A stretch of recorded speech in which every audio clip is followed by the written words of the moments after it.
வணக்கம். இது நம்மால் முதல்ல சிம்பு அவர்களுக்கு என்னுடைய வாழ்த்தை தெரிவிச்சுக்கிறேன். ரொம்ப கஷ்டப்பட்டு இந்த படத்தை ரிலீஸ் பண்ணியிருக்காங்க. அவரும் அவங்க அப்பாவும்.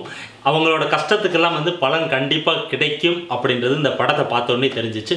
முதல்ல இந்த படத்தோட பாசிட்டிவ் என்ன அப்படின்னு பார்த்துக்கிட்டிங்கன்னா, ஒரு இளைஞர்களை மையப்படுத்தி ஒரு முழுநீள காதல் படம் எடுத்திருக்காங்க.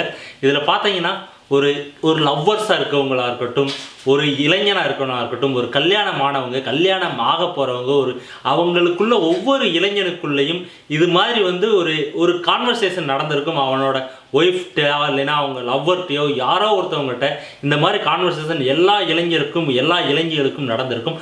அந்த ஒரு தின்னான ஒரு லைன் எடுத்து ஒரு முழுநீள படமாக ஒரு கலர்ஃபுல்லான லவ் ஸ்டோரியை கொடுத்துருக்காங்க. இதுதான் இந்த படத்துக்கு மிகப்பெரிய ஒரு பாசிட்டிவ். அடுத்து பார்த்தீங்கன்னா, இந்த படத்தில் சிம்பு, நயன்தாரா, ஆண்ட்ரியா இவங்க 3 பேருக்கும் நடக்கிற அந்த கான்வர்சேஷன், ஃபோன் கான்வர்சேஷன், அந்த மெசேஜ் எல்லாமே ஒரு பாப்அப் மாதிரி வரும். அவங்க கால் பண்ணுறப்ப, அவங்க ஒரு மெசேஜ் அனுப்புகிறப்ப, இது எல்லாமே அது பார்த்தீங்கன்னா ஒரு விர்ச்சுவல் டிஸ்பிளே மாதிரி சைடில் வரும். இது ஒரு நல்ல ஒரு இன்னோவேட்டிவாக இருந்துச்சு. படம் பார்க்குறப்போ ஒரு புதுமையான ஒரு எக்ஸ்பீரியன்ஸும் கொடுச்சு. அதுபோல் இந்த படத்தோட கேமராமேன் கண்டிப்பாக பாலசுப்ரமணியனை பாராட்டியே ஆகணும். அவ்வளவு கலர்ஃபுல்லாக காமிச்சிருக்காரு. படம் ஒரு ஸ்டார்டிங்கில் இந்த எண்டு வரைக்கும் ரொம்ப கலர்ஃபுல்லாக ஒரு வீட்டுக்குள்ளே அவங்களோட ட்ரெஸ்ஸு முதல் கொண்டு அந்த பின்னாடி இருக்க பேக்ரவுண்டு, அந்த ஆர்ட் ஒர்க் பின்னாடி பண்ணது எல்லாமே ரொம்ப பார்க்குறப்ப நம்ம கண்ணவே அப்படியே தொட்டு வச்சுக்கிறது மாதிரி காமிச்சிருந்தாரு. இது இந்த படத்துக்கு ஒரு மிகப்பெரிய ஒரு பலம்.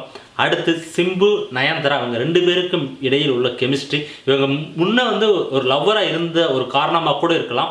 அவங்களுக்குள்ள உள்ள அந்த அன்னுன்யம் படத்தில் ஸ்க்ரீனில் பார்க்குறப்ப ஒரு ரியல் கப்புள், ஒரு ரியல் லவ்வர், இவங்களுக்குள்ள ஒரு அன்னுன்யத்தை இந்த படத்தில் நம்ம பார்க்க முடிஞ்சிச்சு. இந்த படத்தோட கதை அப்படின்னு பார்த்துக்கிட்டிங்கன்னா, ஒரு 2 பேருக்கு நிச்சயதார்த்தமாகுது.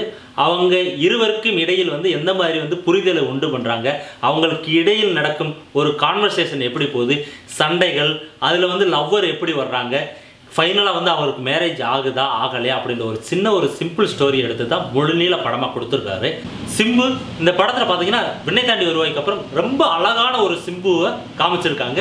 இந்த படம் பார்த்தீங்கன்னா அவரை சுற்றி நடக்கும் கதை என்பதனால் entire movie end to end அவர் மட்டும்தான் வர்றாரு. அவரும் நயன்தாரா, ஆண்ட்ரியா, சூரி இவங்கெல்லாம் வர்றதுனால அந்த வெயிட்டேஜை உணர்ந்து படம் முழுவதும் சூப்பராக நடிச்சிட்டு போயிருக்காரு. இதில் ஃபைட்டு, பஞ்ச் டைலாக்கு எதுவுமே கிடையாது.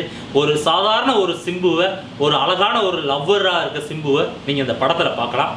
நெக்ஸ்ட்டு நயன், அவங்கள சொல்லவே வேண்டியது கிடையாது.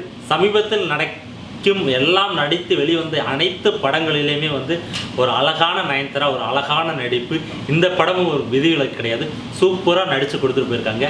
ஆண்ட்ரியா சிம்புவோட ஒரு எக்ஸ் லவ்வராக வர்றாங்க. அவங்களுக்கு கொடுக்கப்பட்ட காட்சியையும் அழகாக நடித்து கொடுத்துட்டு போயிருக்காங்க. நம்ம புரோட்டாசூரி இந்த படத்தில் ஒரு சிம்புவுக்கு ஈக்குவலாக ஒரு அழகான ஒரு புரோட்டாசூரி நீங்கள் கண்டிப்பாக அதில் பார்க்கலாம். அந்த ஃபர்ஸ்ட் ஹாஃபில் வர்ற புரோட்டாசூரி இந்த ஒரு மாதிரி தாடி வச்சுட்டு வருவார். நல்லா ஒரு சூப்பரான ஒரு பியூட்டிஃபுல்லாக புரோட்டாசூரியன் இது வரைக்கும் இதுக்கு முன்னாடி வந்த எல்லா படங்களிலும் இது மாதிரி ஒரு அழகான சூரிய பார்க்கல. இதில் காமெடிகள் நிறைய இடங்களில் சிரிக்க வைத்தாலும் ஒரு சில இடங்கள் ஒரு ஆவரேஜான காமெடி தான் புரோட்டாசூரி கொடுத்துருக்காரு. மற்றபடி சிம்புவோட அப்பா வர கேரக்டராக இருக்கட்டும், நயனோட அப்பா அம்மா வர்ற கேரக்டராக இருக்கட்டும், எல்லாருமே அவங்களுக்கு கொடுத்த சின்ன சின்ன கேரக்டர்களை தெளிவாக நடிச்சிட்டு போயிருக்காங்க. இந்த படத்தோட நெகட்டிவ் அப்படின்னு பார்த்தீங்கன்னா, இது ஒரு ஃபேமிலி ஆடியன்ஸை மையப்படுத்தி எடுத்த படம் கிடையாது. எல்லாமே எண்ட் டு எண்ட் ஒரு யங்ஸ்டரை மையப்படுத்தி எடுத்த படம். ஒரு ஃபேமிலி, ஒரு ஆடியன்ஸை என்டர்டெயின்மெண்ட் பண்ணக்கூடிய எந்த எலமெண்ட்டுமே இந்த படத்தில் இல்லை. ஒரு 45 வயதிற்கு மேலே உள்ள ஒரு போன ஒரு ஆள் இந்த படத்தில் ஏதாச்சும் ஒரு இடத்துல அவங்களுக்கு பிடித்த மாதிரி ஒரு சீன் வருமா அப்படின்னா எதுவுமே வராது. யங்ஸ்டரை மையப்படுத்தி வைத்ததுனால இது ஃபேமிலி ஆடியன்ஸு போய் ரீச் ஆகுமா என்பது ஒரு சந்தேகம்தான். அதுபோல் செகண்ட் ஹாஃபில் சூரிக்கு ஒரு சின்ன ஒரு போர்ஷன் மாதிரி சூரி கொஞ்சம் கோவிச்சுட்டு சூரிய வெளியில் துரத்தி விட்டு அவருக்கு ஒரு சின்ன போர்ஷன் கொடுத்துருக்காங்க. அது தேவையில்லை மாதிரி தோணுச்சு. ஏன்னா அது படத்தோட லென்த்தை கொஞ்சம் இன்க்ரீஸ் பண்ணிருச்சு. அடுத்து ஒரு குத்துப்பாட்டு சிம்புக்கு செகண்ட் ஹாஃபில் வருது. அந்த குத்துப்பாட்டு பார்த்தீங்கன்னா அது ஒரு ஃப்ளாஷ்பேக், ஒரு 3வது லவரை காமிக்கிற மாதிரி. அது தேவையில்லாத ஒன்று. அதுவும் படத்தோட ஒரு லென்த்தை இன்க்ரீஸ் பண்ணுற மாதிரி இருக்குது. மொத்தத்தில் இந்த படம் பார்த்தீங்கன்னா ஒரு அழகான ஒரு ஃபர்ஸ்ட் ஹாஃபையும் செகண்ட் ஹாஃபு அங்கங்கே ஒரு சில ஸ்லோவாக இருந்தாலும் ஒரு நீட்டான ஒரு செகண்ட் ஹாஃபையும் மொத்தமாக இளைஞர்களையும் இளைஞர்களையும் காதலர்களையும் கல்யாணமாக போறவர்களையும் மையப்படுத்தி எடுத்த படம். கண்டிப்பா இந்த படம் ஒரு இளைஞர்கள் மத்தியில் வந்து ஒரு வெற்றி படம் ஆகும் அப்படின்னு சொல்லிட்டு இன்னைக்கு எழுதி கொடுக்குறேன். கண்டிப்பா போய் இளைஞர்கள் எல்லாரும் பார்த்து என்ஜாய் பண்ணுவீங்கன்னு நம்புறேன். என்னோட இந்த விமர்சனம் உங்களுக்கு பிடிச்சிருச்சுன்னா உங்க நண்பர்களாக ஷேர் பண்ணுங்க. நன்றி.